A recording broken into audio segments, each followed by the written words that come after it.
Welcome to Wife Cheating Story.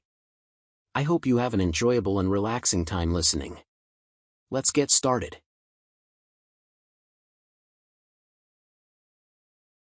We're thankful for your continued viewership. Before we begin, tell us, where in the world are you watching from? We love knowing our global reach. Now, let's dive into today's story. Chapter 1, Foundations. The sledgehammer connected with the wall in a satisfying crunch of plaster and wood. Dust billowed around Brock Maddox as he stepped back to admire his handiwork. At 42, he still preferred to get his hands dirty on demolition days. It kept him connected to the roots of Maddox Construction, the company he'd built from nothing into one of Boston's premier renovation firms. "Boss, the clients are here," called Dennis, his foreman. Brock dusted off his hands and rolled down his sleeves. The Peabody Mansion renovation was his biggest residential project yet. Exactly the type of high-profile job that had built his reputation for transforming historic properties into modern masterpieces while respecting their architectural integrity. Later that evening, Brock sat in his home office reviewing blueprints when the front door opened. Heels clicked across the marble foyer, a sound that once quickened his pulse but now tightened his jaw. Working late again, Aubrey Maddox appeared in the doorway, her blonde hair perfectly styled despite the late hour. At 36, she remained as stunning as when they'd met 8 years ago at the Governor's Charity Gala. "Big project," Brock replied without looking up. "Peabody wants changes to the East Wing." "You work too hard." Aubrey crossed the room and ran her fingers across his shoulders. "Remember when you used to leave the office before midnight? Remember when you used to be home before midnight?" Brock countered, immediately regretting the edge in his voice. Aubrey's fingers paused. "The museum fundraiser ran long. I told you I'd be late." Brock nodded, remembering a time when such explanations didn't feel rehearsed. Their marriage had begun like a fairy tale. The self-made contractor and the art curator from one of Boston's oldest families. The first 3 years were passionate, adventurous. Then something shifted. "Your father called," Brock said. "He wants us for dinner Sunday." Aubrey's expression flickered. "Did he say why? Since when does Stanford Porter need a reason to summon the peasant who married his daughter?" Brock's smile took the sting out of his words. "Mostly. He respects you," Aubrey insisted, but her eyes drifted away. "No, he respects what I've built. There's a difference." Brock closed his laptop. "Coming to bed? I need a shower first." As Aubrey left, Brock's phone buzzed. A text from his old Army buddy, Wes Donovan. "Still on for tomorrow? Got some info you should hear." Brock stared at the message. 3 months ago, he'd asked Wes, now a private investigator, to look into some discrepancies in the company accounts. But Wes's tone suggested he'd found something else entirely. 8 a.m., the usual place. Brock replied. Sleep eluded him that night. Lying beside Aubrey, he cataloged the subtle changes of the past year. The new wardrobe, the increased work events, the guarded phone, and the faint scent of cologne that wasn't his. Their anniversary was 3 weeks away. 8 years. Brock had been planning something special, hoping to recapture what they'd lost. But first, he needed the truth. Chapter 2, Suspicions. She's seeing someone. Wes slid a manila folder across the booth at Riley's Diner, their regular breakfast spot, since Wes had left the service 4 years after Brock. Brock didn't open it. Ooh, Tyson Blackwell. The name hit Brock like another sledgehammer. Aubrey's ex? The quarterback? Wes nodded grimly. Former quarterback. Current financial advisor at Harrington Wealth Management. And coincidentally, newly appointed financial consultant to the Porter Family Foundation. Stanford hired him. Brock's coffee grew cold as the pieces aligned. How long? At least 4 months of regular meetings. Hotel receipts, text records. Wes hesitated. And there's something else. Her father knows. Of course he does. Brock finally opened the folder, scanning photos of Aubrey entering an upscale hotel, timestamps revealing 2-hour lunch breaks that extended to 3. In one photo, Stanford Porter was visible in the hotel restaurant, clearly timing his exit to avoid his daughter and her lover. "Stanford never thought you were good enough for his princess," Wes said carefully. "But I didn't expect him to actively enable this." Brock stared at the evidence without emotion. The betrayal hurt less than he'd expected. Perhaps he'd known longer than he'd admitted to himself. There's more, Wes continued. They've been accessing financial information about Maddox Construction. Loan details, contract bids, client lists. Brock's expression hardened. My company. That's what this is about. Your company is about to land the Westbrook Municipal Building contract. $30 million. Your biggest job ever. Which is why our anniversary dinner reservations were so easy to get, Brock muttered. She's been postponing as they gather information. Wes leaned forward. What are you going to do? Nothing. Brock closed the folder and stood. Yet, over the next 2 weeks, Brock became a careful observer in his own marriage. He noticed how Aubrey's phone always faced down, how she took calls in other rooms, her sudden interest in his work schedule. He planted misinformation about project timelines, watching as it made its way back to his competitors through mysterious channels. Meanwhile, he prepared. He transferred key assets, secured digital records, and instructed his most loyal employees to prepare contingency plans. Lena Rodriguez, his operations manager and right hand for 7 years, was the only one who knew the full scope. They're planning something for after the Westbrook contract announcement, Lena concluded after reviewing the evidence. You should confront her now. Not yet. Brock rotated his wedding band thoughtfully. Our anniversary is next Saturday. Let's see what happens. Throughout these preparations, Brock maintained his routine. He came home at regular hours, discussed work casually with Aubrey, and even attended a dinner at Stanford Porter's mansion where he watched his father-in-law and wife exchange glances they thought he couldn't interpret. 6 days before their anniversary, Brock confirmed his reservation at Larson's, Aubrey's favorite restaurant. He ordered her favorite flowers and bought her a diamond bracelet he knew she'd never wear. The performance was necessary. He needed them to believe their plan was still secret. The night before their anniversary, Brock overheard Aubrey on the phone in her study. Everything's set. Yes, Ty, he doesn't suspect anything.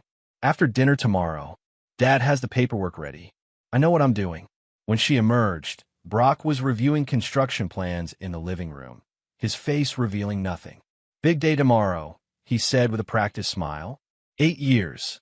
Can't wait, Aubrey replied, her own smile not quite reaching her eyes. Chapter 3. The Anniversary.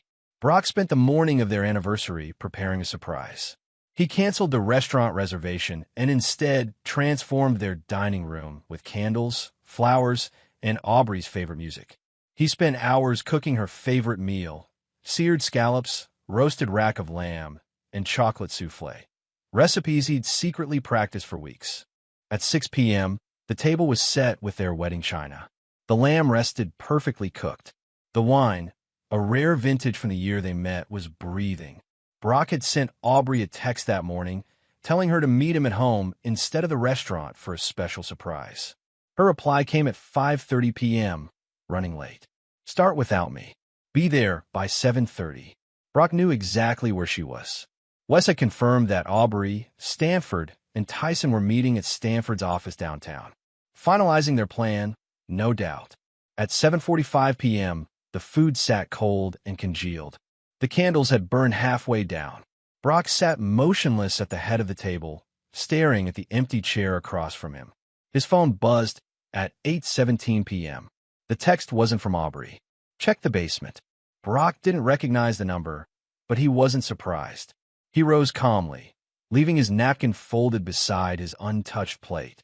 The basement stairs creaked as he descended into the darkness, flipping on lights as he went. Stanford Porter stood beside the water heater, a silver suitcase at his feet. His expensive suit looked out of place among the storage boxes and tools. "Where's Aubrey?" Brock asked. "Not coming." Stanford's thin smile didn't reach his cold blue eyes identical to his daughter's. "She's with Tyson, where she belongs." Interesting venue choice for this conversation. Stanford shrugged. "Neutral territory. This house will be sold anyway." "My house," Brock corrected. "For now." Stanford kicked the suitcase toward him. "She doesn't want you anymore. She got back with her ex-boyfriend. But I'm here to make a deal." Brock raised an eyebrow, but didn't touch the suitcase. "I'm listening." "In that case, are papers transferring controlling interest in Maddox Construction to a holding company. Sign them, and you get $3 million cash. Walk away quietly. And if I don't? Stanford's smile widened. The Westbrook contract has already been reassigned. Your company's loan applications will be denied.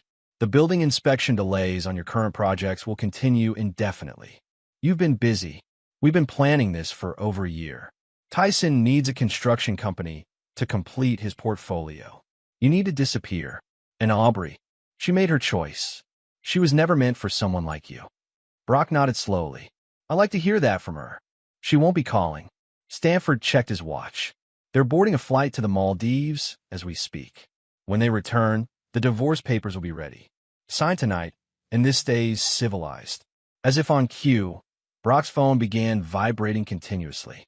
Aubrey's face flashed on the screen, call after call. Stanford frowned. What did you do? Nothing yet. Brock pocketed the still vibrating phone. But I think our plans for tonight might have hit a complication. By midnight, Aubrey had called 63 times. The text grew increasingly desperate. Please answer is not what you think, where are you? Dad wasn't supposed to do this, please, Brock. I can explain everything. Stanford's phone had also begun ringing incessantly. His smug expression had long since vanished. What did you do? He demanded again, his composure cracking. Brock finally opened the suitcase, examining the documents inside. I think our negotiation has been interrupted. Perhaps we should reschedule when all parties can be present. Stanford grabbed his arm. Sign the papers now, or what? Brock removed Stanford's hand from his arm with careful precision. You'll tell my wife I've been unfaithful? You'll ruin my business? You'll destroy my reputation? He smiled coldly. It seems you played all your cards already, Stanford. Brock's phone continued to vibrate as he ascended the basement stairs, leaving his father-in-law sputtering behind him. The anniversary dinner sat abandoned in the dining room, a fitting metaphor for his marriage. He finally answered on Aubrey's 64th call. Brock, thank God. Where are you? Are you okay? I'm home, he replied calmly, enjoying our anniversary dinner alone. Your father just offered me $3 million to disappear. The silence on the other end confirmed everything. Brock, please. Come home, Aubrey. It's time we had an honest conversation. He ended the call and turned off his phone. Whatever game they had been playing, the rules had just changed. Now, it was his turn to make a move. Chapter 4. The Deal. Aubrey arrived at 2:37 a.m., mascara streaking her flushed face. She found Brock in his home office, calmly reviewing documents. You weren't supposed to find out this way, she blurted. No. Brock glanced up. Was I supposed to find Tyson in our bed? Or maybe after I signed away my company? It's complicated. She collapsed into the chair opposite him.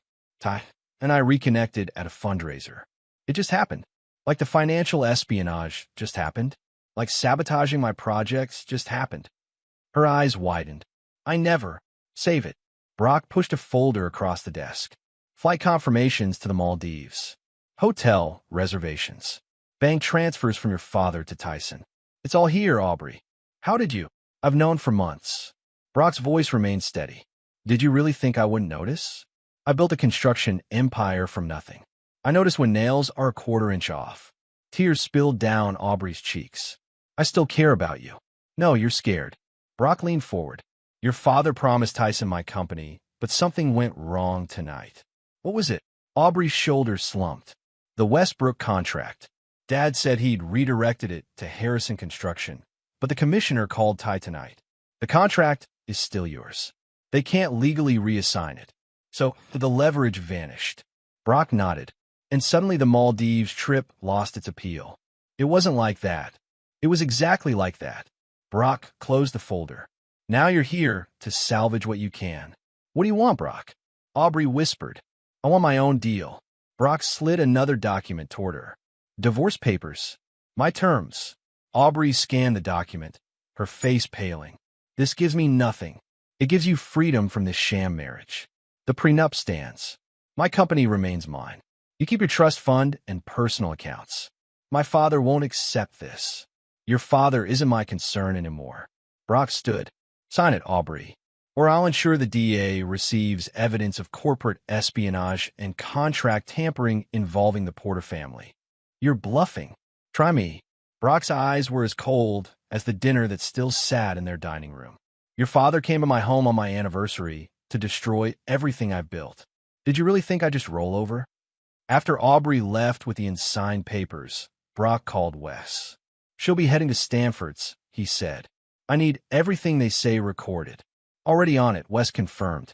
What about Tyson? Let him sweat tonight. Tomorrow, we implement Phase 2. Phase 2 began at 9 a.m. when Brock met with District Attorney Paula Winston, an old client whose kitchen renovation he completed at cost when the contractor abandoned the job. This stays unofficial for now, Brock explained, presenting select evidence of the porter's activities. I'm handling it privately, but I need protection if things escalate.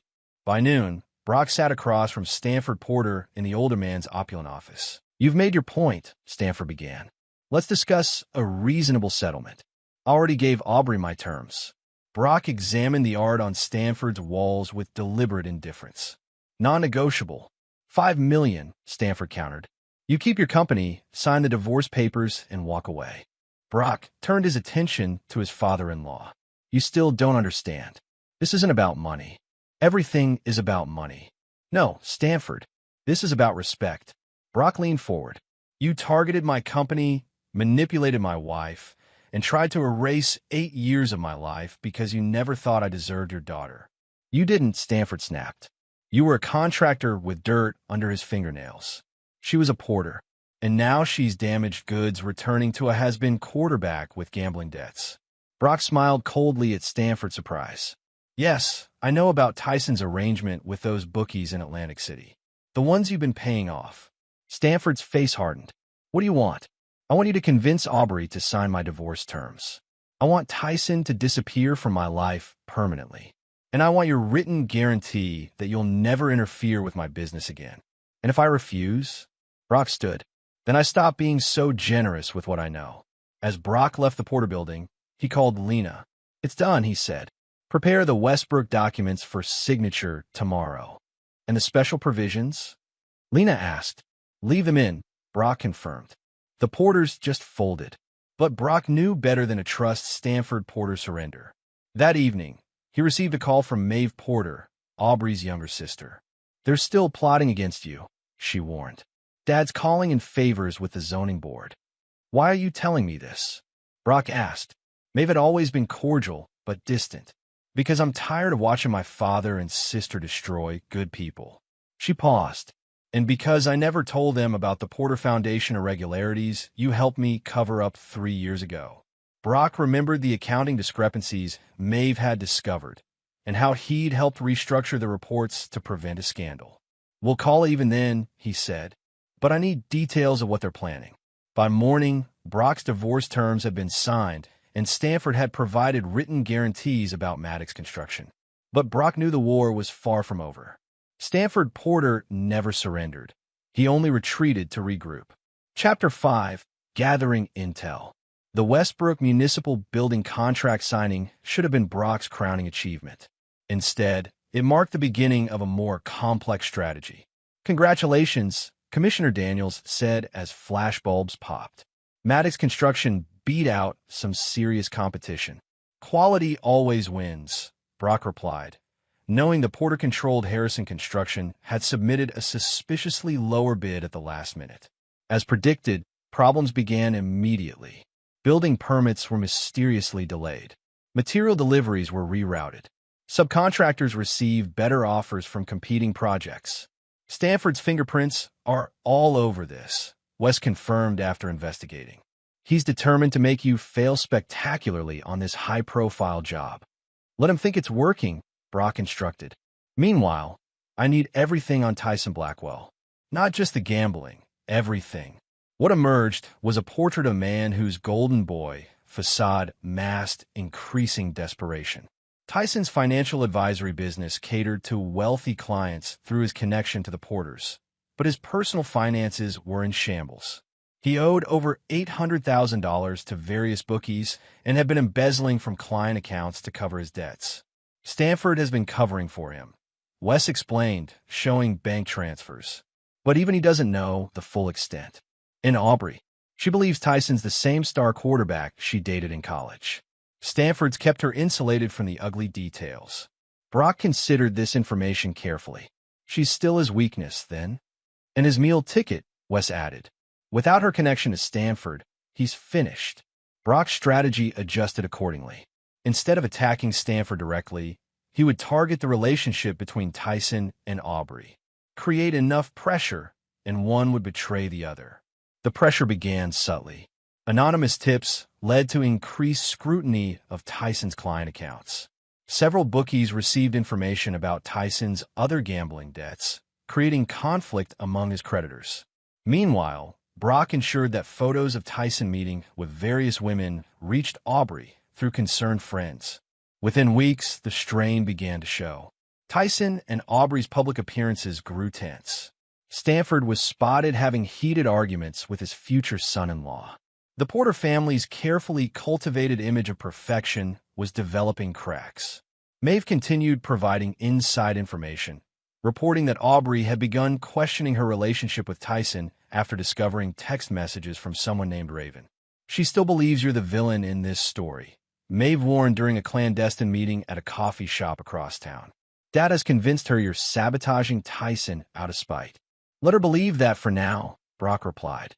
The truth will be more effective when she has no one else to turn to. Meanwhile, Brock implemented a parallel strategy for his business. While appearing to struggle with the Westbrook project, he secretly fast-tracked other jobs, building goodwill with clients and officials who weren't under Stanford's influence. He restructured Maddox Construction's operations, creating subsidiaries that could continue if the main company was attacked. The most crucial intelligence came from an unexpected source.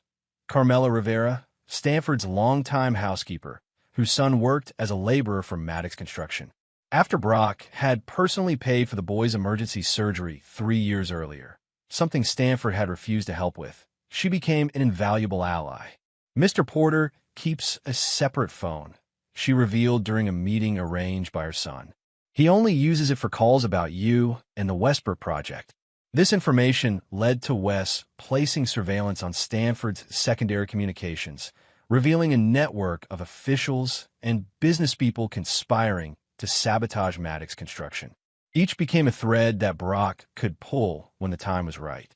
4 months after the anniversary dinner, Brock had compiled comprehensive files on everyone involved in the conspiracy against him. He knew their weaknesses, their secrets, and, most importantly, their pressure points. You have enough to destroy them all, Lena observed as they reviewed the evidence in Brock's secure office. Why wait? Because destruction isn't enough, Brock replied, studying photographs of Stanford, Aubrey, and Tyson at a recent charity gala. I want them to destroy each other first. Chapter 6. Setting the Trap. The Westbrook Municipal Building rose steadily despite the obstacles, its steel framework reaching skyward like a monument to Brock's persistence. The project was 3 weeks behind schedule and over budget, but still viable, exactly as Brock had planned. They're getting confident, Wes reported after monitoring Stanford's communications. They think you're on the verge of collapse. Perfect. Brock surveyed the construction site. Time to spring the trap. The trap had multiple components, each designed to create maximum pressure at precisely the right moment. The first component targeted Tyson's gambling debts. Brock arranged for several of Tyson's creditors to demand payment simultaneously, creating a cash crisis that Stanford would have to address. At the same time, anonymous tips to the Securities Exchange Commission highlighted irregularities in accounts Tyson managed. He'll be desperate for cash, Brock explained to his inner circle, and Stanford will be reluctant to bail him out again with regulators circling. The second component involved the Porter Foundation. Using information from Maeve and documentation he'd helped conceal years earlier, Brock carefully exposed certain discrepancies to the Foundation's board members. Nothing illegal, but concerning enough to prompt an internal audit. Stanford will be distracted defending his legitimate business, Brock continued. His focus will shift away from me and toward protecting his reputation. The third and most crucial component involved Aubrey. Through careful manipulation of text messages and strategic leaks of information, Brock created the impression that Tyson was preparing to abandon her once he secured enough of Stanford's money. She's the linchpin, Brock told Wes. If she turns on either of them, the alliance collapses. The trap was baited with one final element. Rumors that Maddox Construction was on the verge of bankruptcy and that Brock was seeking a buyer. This would draw Stanford and Tyson into making their final move, attempting to acquire the company at a distressed price. When they reached for that bait, Brock said the trap closes. The execution required precise timing. On a Monday, the SEC began an informal inquiry into Tyson's investment practices. By Wednesday, 3 bookies had representatives waiting outside his office. Thursday brought news of the Porter Foundation audit. By Friday, Aubrey had discovered apparently deleted messages on Tyson's phone discussing a post-Aubrey strategy. The following Monday, Stanford Porter requested an urgent meeting with Brock. "I'll admit, you've shown more resilience than I expected," Stanford began, looking haggard from a week of containing multiple crises. "High praise," Brock replied dryly. "Let's end this war," Stanford continued. "I'm prepared to offer $15 million for Maddox Construction. Full value, despite your current difficulties." "Interesting timing," Brock observed, just as the Westbrook project reaches its most capital-intensive phase. "A coincidence? This is a gesture of reconciliation. Does Tyson know you're here?" Stanford's expression flickered. "This is strictly between us. And Aubrey. She's reevaluating her relationship choices." Brock nodded slowly. "I'll consider your offer, Stanford, but I'll need the terms in writing." As Stanford left, Brock called Lena. "The fish took the bait," he said. "Prepare the final documentation." That evening, Brock received a separate call from Tyson Blackwell himself. "We should talk man-to-man," Tyson suggested, his former athlete's confidence strained. "I know you're in a difficult position with the Westbrook project. I might be able to help." "How generous," Brock replied. "The Porter Club, at 8 tomorrow." The Porter Club was Stanford's domain, an exclusive establishment where Boston's elite conducted their most private business. By suggesting it, Brock ensured Stanford would learn of the meeting. The next evening, Brock arrived early, securing a table with a clear view of the entrance. At 8:10, Tyson arrived, looking nervous. At 8:20, Stanford entered, spotting Tyson with Brock and freezing momentarily before approaching. "What's this about?" Stanford demanded, looking between them. "Just 2 businessmen talking," Tyson replied smoothly. "About mutual opportunities." Stanford's eyes narrowed. "What opportunities?" "Tyson was about to offer me $20 million for my failing company," Brock supplied helpfully. "Which is interesting, given your $15 million offer yesterday." Stanford turned to Tyson. "What the hell are you doing?" "The same thing you're doing," Tyson shot back. "Trying to salvage something from this mess." Their argument escalated, drawing attention from nearby tables. Brock sat back, watching as months of carefully planted suspicions blossomed into open hostility. "You promised me Maddox Construction," Tyson hissed. "Then you try to cut me out." "Because you've become a liability," Stanford retorted. "The SEC investigation, the gambling debts you hid from me, which you promised to handle." Brock cleared his throat. "Gentlemen, perhaps we should continue this elsewhere." But the damage was done. The fissures between Stanford and Tyson had become chasms. As they left separately, Brock made a call. "Maeve, tell Aubrey to check her email in 15 minutes." The email contained recordings of both Stanford and Tyson discussing their plans to acquire Brock's company and discard Aubrey once her usefulness ended. Brock had edited nothing. Their own words were damning enough. The final phase was set in motion. By morning, all the players would be positioned exactly where Brock needed them for his endgame. Chapter 7. First Strike. The Porter family's annual charity gala provided the perfect backdrop for Brock's first strike. As Boston's elite gathered at the Harrington Hotel ballroom, Brock arrived unexpectedly, his first public appearance since the separation from Aubrey. Conversations stuttered as he entered, impeccably dressed in a tailored tuxedo. He nodded politely to acquaintances, ignoring the whispers that followed him. Stanford, holding court near the bar, visibly stiffened. Aubrey, standing with Tyson across the room, paled. Neither had expected him to attend an event so firmly on Porter territory.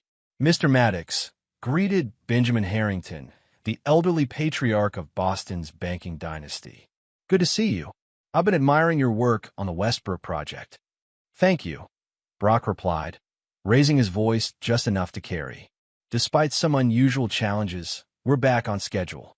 Challenges? Permit delays, supply issues. Nothing we couldn't overcome with the right documentation. The emphasis on documentation caused Stanford to set down his scotch.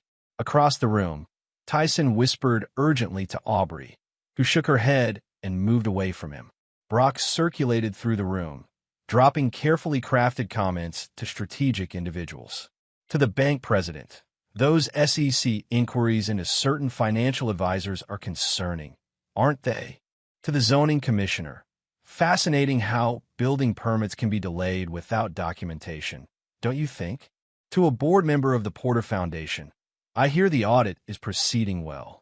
Each comment was innocent in isolation, but devastating in context.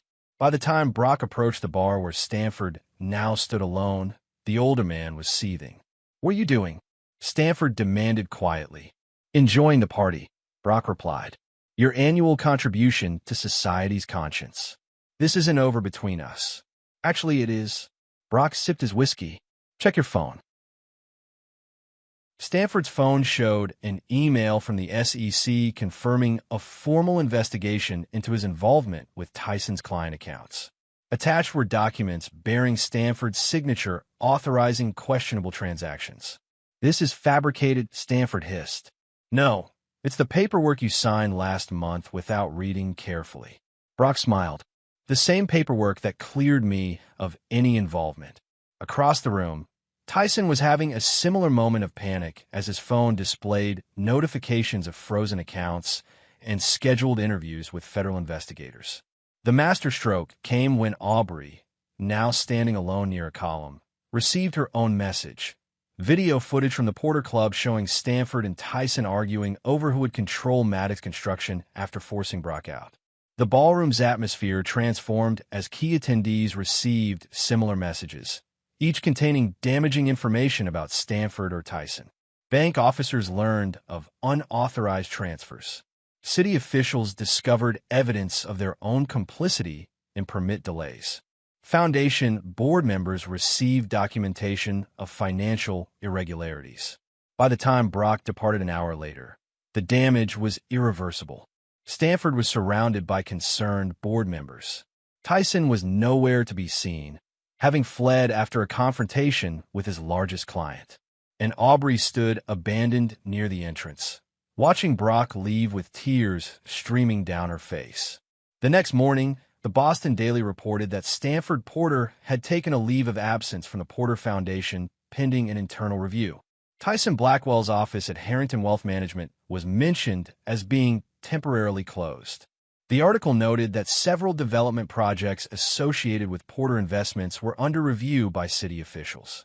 Brock read the news with satisfaction while touring the Westbrook site, where work was proceeding at an accelerated pace now that the mysterious obstacles had vanished. Stanford's lawyers have been calling nonstop, Lena reported. Let them call, Brock replied. The terms haven't changed. Those terms, drafted months ago and waiting for this moment, required Stanford to divest from any business that competed with Maddox Construction, publicly renounce any claims against Brock, and resign from several influential boards that controlled city contracts. By evening, Stanford had capitulated to the first demand, selling his shares in Harrison Construction at a significant loss. The other terms would follow as pressure mounted. Tyson proved more difficult. Accosted by creditors and abandoned by Porter Protection, he made a desperate move, approaching Brock directly at his home. I can help you destroy Stanford completely, he offered, standing on Brock's doorstep, looking disheveled. I have information. I already have everything I need, Brock cut him off. And nothing you need. He set me up. He used me to get to you, then planned to discard me. Just like you and Aubrey planned to do to me. Brock's voice remained calm. The difference is, I saw it coming. As Tyson's desperation increased, so did his threats. I'll go public with everything. Your methods, how you manipulated evidence. With what proof? Brock asked. Your credibility is gone, Tyson. Your accounts are frozen. Your clients have abandoned you. Even Aubrey has realized what you are. I'll destroy you. Tyson lunged forward, but Brock was prepared. The security cameras captured everything. Tyson's attack, Brock's measured self-defense, and Tyson's subsequent arrest for assault by the police officers who arrived with suspicious promptness. With Tyson in custody and facing multiple charges, the second pillar of the conspiracy crumbled. Only Aubrey remained. Chapter 8: Desperate Measures. Aubrey arrived at Brock's office unannounced 3 days after the gala. Lena intercepted her in the reception area. "Mr. Maddox is unavailable," she stated firmly. "Please." Aubrey's composed facade cracked. "5 minutes. That's all I'm asking." Brock, watching via security monitor, nodded to Lena. "Send her in." Aubrey had lost weight, her designer clothes hanging loosely on her frame. Dark circles shadowed her eyes, and her hands trembled slightly as she took the seat across from Brock's desk. "Thank you for seeing me," she began. "I didn't know where else to go." Brock remained silent, waiting. "Everything's falling apart," she continued. "Dad's under investigation. The Foundation's accounts are frozen. Tyson's been arrested." She looked up. "You did all of this?" "I simply returned what was offered to me," Brock replied evenly. "I made a terrible mistake," Aubrey whispered. "I should never have betrayed you." "Which betrayal are you apologizing for? The affair? The corporate espionage? Or the plan to strip me of everything I've built?"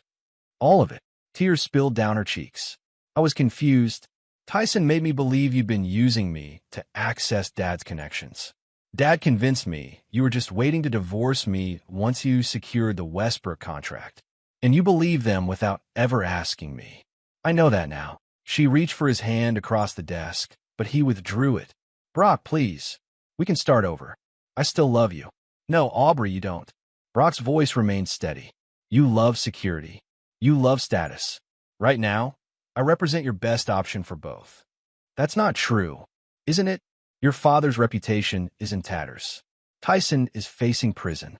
Your family's assets are under scrutiny. You're alone for the first time in your life." Brock leaned forward. "And suddenly, you remember your love for me." Aubrey's expression hardened slightly. "What do you want from me? Begging? Public humiliation? Tell me what it will take to end this." "Nothing you can offer." Brock stood. "Our divorce is final. Your father is meeting my terms. Tyson is facing consequences. Justice has been served. So all of this was just revenge?" Aubrey's voice rose. "You've destroyed my family for payback." "No, Aubrey. I protected what's mine from people who try to take it. There's a difference." As security escorted her out, Aubrey made one final, desperate appeal. "I'll tell everyone how you set us up, how you manipulated evidence and bribed officials." Brock simply nodded to Lena, who handed Aubrey a final envelope. Inside was documentation of Aubrey's own involvement. Emails, recorded conversations, bank transfers she'd authorized to fund the conspiracy against Brock. "Your choice," Brock said, "but consider carefully who has more to lose." That evening, Stanford made his countermove. News outlets received anonymous information about alleged defects in the Westbrook project, fabricated safety concerns designed to trigger inspections and delays. Brock had anticipated this. Within hours, his team provided comprehensive documentation proving the allegations false, along with evidence tracing the false claims to Stanford's remaining allies. The media narrative quickly shifted from potential scandal to apparent smear campaign. The next morning, Stanford arrived unannounced at the Westbrook construction site, demanding to see Brock. Security brought him to Brock's temporary office overlooking the rising structure. "You've won," Stanford conceded, looking every day of his 68 years. "Name your final price." "I already have." Brock gestured to the contracts on his desk, the same terms Stanford had been resisting. "You'll destroy me completely." "No, Stanford. I'll leave you enough to live comfortably in retirement. Away from Boston. Away from any business interests that might cross mine." And Aubrey. She made her choices. Now she lives with them. Stanford signed the documents without further protest.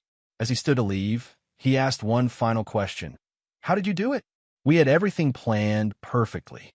"You planned to take what someone else built," Brock replied. I've spent my life building things to last. That's the difference between us. After Stanford left, Wes arrived with final confirmation. All the players had capitulated. Tyson had accepted a plea deal that would send him to prison for 5 years. Stanford had booked a one-way flight to his property in the Cayman Islands. The Porter Foundation board had restructured without any family members in leadership positions. "It's over," West said. "They're finished." "Not quite," Brock replied. "There's one loose end." Chapter 9, Reckoning. The Westbrook Municipal Building opened on schedule, its gleaming glass and steel facade dominating the city skyline. The ribbon-cutting ceremony drew Boston's elite, conspicuously missing the Porter family for the first time in generations. Brock stood at the center, shaking hands with the mayor as cameras flashed. His company had not only survived but thrived, securing 3 additional major contracts in the aftermath of the Porter conspiracy's collapse. "You've become the city's premier builder," Commissioner Daniels remarked during the reception. "Amazing how quickly things change." "Some things change," Brock agreed. "Others stay exactly as they should." As the celebration continued, Brock received word that Aubrey was waiting outside. Despite everything, she had maintained a dignified public silence, neither defending her father and Tyson nor attacking Brock. This restraint had preserved what remained of her social standing. Brock found her standing beside the commemorative plaque bearing his name. "Congratulations," she offered. "It's magnificent." "Thank you." Brock studied her. The months had been hard, but she'd regained her composure. She was still beautiful, still a Porter, even if that name carried less weight now. "I'm leaving Boston," she said. "Fresh start in Chicago." Brock nodded. "Wise choice." "Before I go," she hesitated. "I never asked why you answered my call that night. After 63 attempts, you could have let me panic all night. I wanted you to know it was me." Brock replied simply. "Not circumstance. Not bad luck. Me. Was any of it real?" Her voice caught. "Us, I mean, it was." Brock's expression softened momentarily. "Until it wasn't." She nodded, blinking back tears. "Can you ever forgive me?" "No." The word was gentle but absolute. "Some betrayals can't be forgiven, Aubrey. Only survived." As she turned to leave, Brock added, "But I wish you well in Chicago." Sincerely.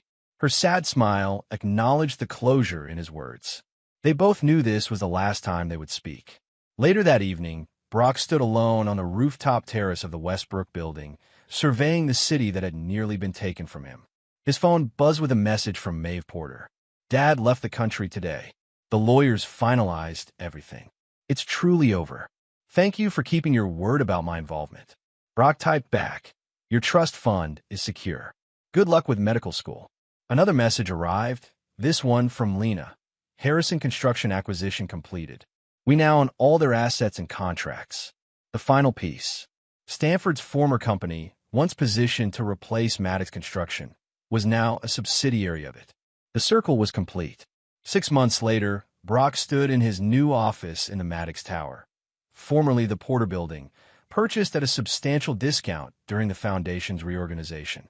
The city spread out below him, including the Westbrook building gleaming in the distance. West joined him at the window. Tyson's parole was denied. Stanford's permanent residency in the Caymans was approved. Aubrey's engaged to some tech entrepreneur in Chicago. "And we just secured the airport expansion contract," Brock added. "The largest in the city's history." "Not bad for a guy with dirt under his fingernails," Wes quipped. Brock smiled. "I still get my hands dirty. It's how I know the foundation is solid."